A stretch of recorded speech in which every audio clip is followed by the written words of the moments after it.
তারেক মনোয়ারের বক্তব্যের সঙ্গে জামায়াতের কোনো সম্পর্ক নেই।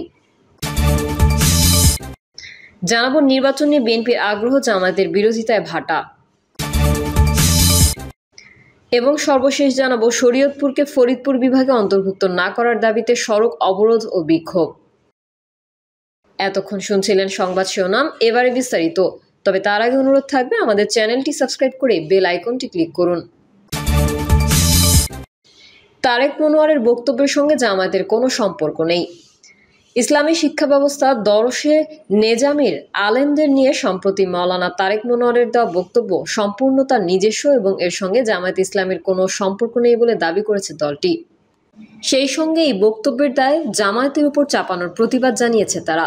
বিবৃতিতে বলা হয়, কয়েকদিন আগে মাওলানা মনোয়ার সিরাতুন নবী সাল্লাল্লাহু আলাইহি ওয়াসাল্লাম মাহফিল উপলক্ষে আয়োজিত এক ঘরোয়া আলোচনায় দরসে নেজামির আলেমদের জড়িয়ে বক্তব্য দিয়েছেন। এই বক্তব্য সম্পূর্ণ তার নিজস্ব, এর সঙ্গে জামায়াতের কোনো সম্পর্ক নেই।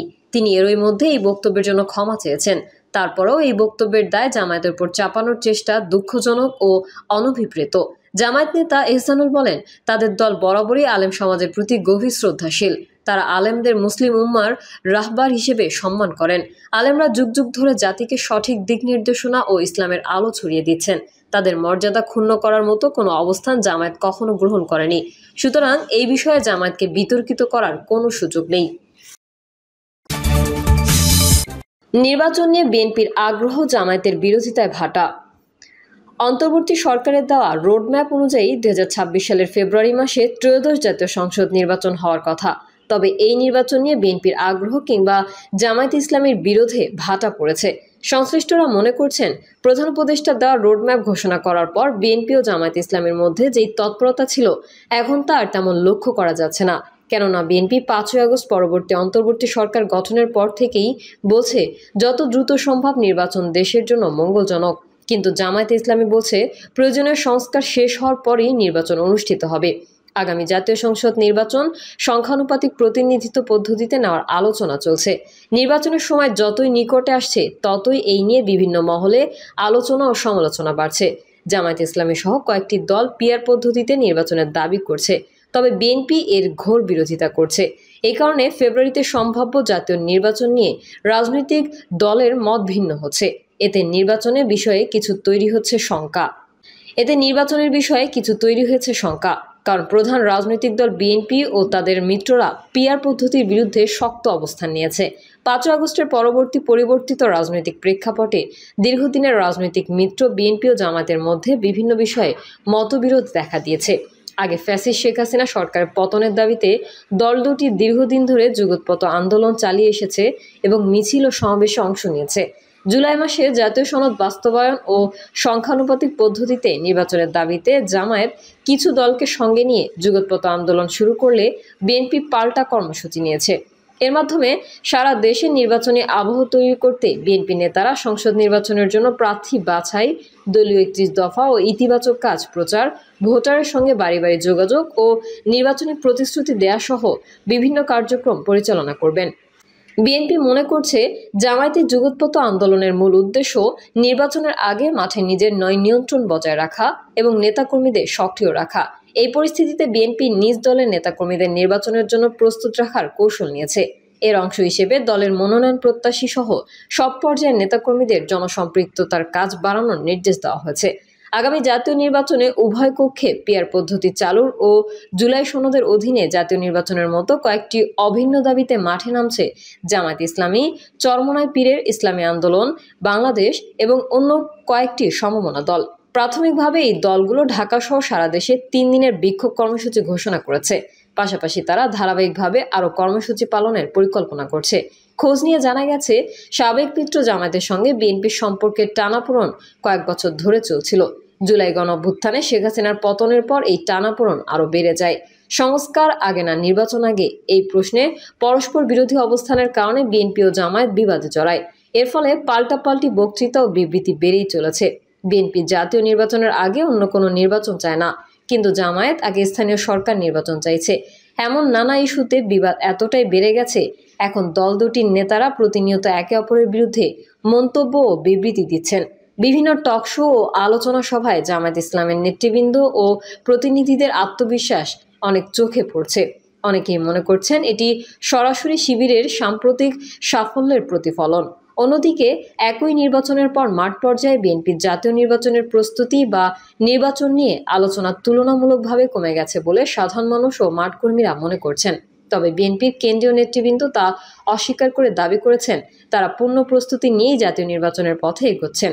সরেজমিনে ঘুরে এবং সংশ্লিষ্টদের সঙ্গে কথা বলে জানা গেছে, ঢাকা বিশ্ববিদ্যালয় ও জাহাঙ্গীরনগর বিশ্ববিদ্যালয়ের কেন্দ্রীয় ছাত্র সংসদ নির্বাচনে ছাত্র শিবিরের বিজয়ের পর রাজনীতিতে উজ্জীবিত হয়েছে জামায়াতে ইসলামী। ফলে আগামী জাতীয় সংসদ নির্বাচনে পিআর পদ্ধতি সহ জামায়াতে ইসলামীর 5 দফা দাবির রাজনীতিতে নতুন আলোচনা সৃষ্টি হয়েছে। সেই কারণে নির্বাচনী আলোচনা কিছুটা কমে গেছে। রাজধানীতে কেন্দ্রীয় পর্যায়ে নির্বাচন নিয়ে আলোচনা কমলেও স্থানীয় পর্যায়ে নির্বাচনী প্রচার আগের মতোই চলছে। খোঁজ নিয়ে জানা গেছে, প্রতিদিন বিভিন্ন ওয়ার্ড, থানা ও উপজেলার সম্ভাব্য মনোনয়ন প্রত্যাশীরা জনসংযোগে ব্যস্ত থাকছেন। জনসমর্থন বাড়াতে তারা জনগণের দ্বারে দ্বারে ছুটে চলেছেন। গত 13 জুন লন্ডনে প্রধান উপদেষ্টা ডক্টর মোহাম্মদ ইউনূস এবং বিএনপির ভারপ্রাপ্ত চেয়ারম্যান তারেক রহমানের বৈঠকের পর বিএনপিতে নির্বাচনী আমেজ দেখা দিয়েছে। সেই বৈঠক কর্মী ও সমর্থকদের মধ্যে নতুন আশাবাদ তৈরি করেছিল।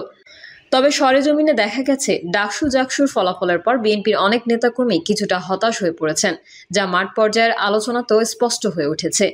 বিভিন্ন জেলা ও উপজেলা থেকে জানা গেছে, বিএনপির তৃণমূল নেতাকর্মীদের মধ্যে জাতীয় নির্বাচন নিয়ে এক ধরনের অনিশ্চয়তা তৈরি হয়েছে এবং আলোচনা কমে যাওয়ার প্রবণতাও দেখা দিচ্ছে। নাম প্রকাশে অনিচ্ছুক একাধিক মাঠকর্মী জানিয়েছেন, শিবির সমর্থিত প্রার্থীদের অপ্রত্যাশিত বিজয় তাদের মধ্যে কিছুটা বিভ্রান্তি সৃষ্টি করেছে।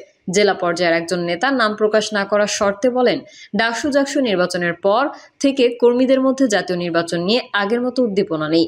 অনেকেই মনে করছেন এই নির্বাচনের ফলাফল জাতীয় রাজনীতিতে নতুন মেরুকরণ তৈরি করতে পারে, যা বিএনপির জন্য চ্যালেঞ্জিং হবে। বিএনপির সিনিয়র যুগ্ম মহাসচিব রুহুল কবির রিজভী আহমেদ বাংলা নিউজকে বলেন, বিএনপি পূর্ণ উদ্যম ও প্রস্তুতি নিয়ে জাতীয় নির্বাচনের দিকে এগোচ্ছে। দলের তৃণমূল থেকে কেন্দ্র পর্যন্ত সবাই ঐক্যবদ্ধভাবে নির্বাচনী কর্মপরিকল্পনা অনুযায়ী কাজ করছে। কিছু মহল উদ্দেশ্য প্রণোদিতভাবে গুজব ছড়াচ্ছে, যাতে জনগণের মধ্যে বিএনপির জন্য বিভ্রান্তি সৃষ্টি হয়। বিএনপি গণতন্ত্র পুনরুদ্ধার এবং জনগণের ভোটাধিকার প্রতিষ্ঠায় দৃঢ় প্রতিশ্রুতিবদ্ধ। জাতীয় নির্বাচনের হাওয়ায় ভাটা পড়েছে কিনা এই ধরনের প্রশ্নের জবাবে বাংলাদেশ জামায়াতে ইসলামীর সহকারী সেক্রেটারি জেনারেল এহসানুল মাহবুব জুবায়ের বাংলা নিউজকে বলেন, জাতীয় নির্বাচন সবচেয়ে গুরুত্বপূর্ণ নির্বাচন। আমরা জানি ফেব্রুয়ারি 2026 সালে এই নির্বাচন অনুষ্ঠিত হবে। এজন্য সকল রাজনৈতিক দলই প্রস্তুতি নিচ্ছে। আমাদের দলও প্রার্থী ঘোষণা করা সহ কাজ করছে। তিনি বলেন, মূলত ঐকমত্য কমিশনের জুলাই সনদের আইনি ভিত্তি নিয়ে যে আলোচনা চলছে তা বার্নিং ইস্যু। আমার ধারণা এই বিষয়টি সমাধানের জন্য রাজনৈতিক দলগুলো কিছুটা অপেক্ষা করছে। এর সমাধান হলে সামগ্রিকভাবে নির্বাচনের হাল বোঝা যাবে। জাহাঙ্গীরনগর বিশ্ববিদ্যালয়ের সাবেক অধ্যাপক ও রাষ্ট্রবিজ্ঞানী ডক্টর দিলারা চৌধুরী বাংলা নিউজকে বলেন, অন্তর্বর্তী সরকারের ঘোষণা অনুযায়ী আগামী বছরের ফেব্রুয়ারিতে জাতীয় সংসদ নির্বাচন অনুষ্ঠিত হবে। এই লক্ষ্যে সরকার ও নির্বাচন কমিশন কাজ করছে। আমরা আশা রাখি উক্ত ঘোষণার অনুরূপ নির্বাচন অনুষ্ঠিত হবে। শরীয়তপুরকে ফরিদপুর বিভাগে অন্তর্ভুক্ত না করার দাবিতে সড়ক অবরোধ ও বিক্ষোভ। প্রস্তাবিত ফরিদপুর বিভাগে শরীয়তপুর জেলাকে অন্তর্ভুক্ত না করে ঢাকার সাথেই রাখার দাবিতে শহরে বিক্ষোভ মিছিল ও সড়ক অবরোধ করেছে জাগো শরীয়তপুর নামের একটি সামাজিক সংগঠন। জাগো শরীয়তপুরের আহ্বায়ক আমিন মোহাম্মদ বলেন, আমরা স্পষ্ট করে দিতে চাই, শরীয়তপুর জেলা ঢাকার কাছের একটি অঞ্চল। আমাদের জীবনের প্রতিটি খাত ঢাকার সঙ্গে জড়িত। ফরিদপুর বিভাগের অন্তর্ভুক্তির প্রস্তাব কোনোভাবেই মানা হবে না। প্রয়োজনে আরও কঠোর আন্দোলন গড়ে তোলা হবে। প্রিয় দর্শক, এই ছিল এখনকার সর্বশেষ সংবাদ।